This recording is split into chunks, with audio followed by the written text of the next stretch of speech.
Будем делать ремонт кухни. Вот она у нас в каком сейчас состоянии.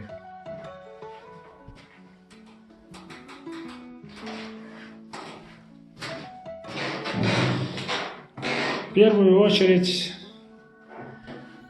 займемся полами, потому что они у нас все скрипят. Все мы их сорвем и по-новому перекладем. Это у нас первый этап. Вот наш пол готов на 90%. Осталось только покласть USB. Рейку мы закрепили на дюбель гвозди. Перепад у нас между сторонами 4 сантиметра, поэтому с этой стороны у нас доска лежит прямо на бетонной основе.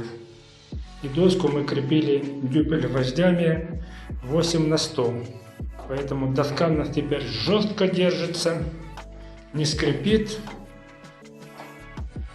Ну а здесь мы прикрутили саморезами. Так что теперь можем приступать к укладке USB. Вот так наш выглядит пол на конечном этапе. Теперь мы по нему ходим, он у нас не скрипит. Все жестко.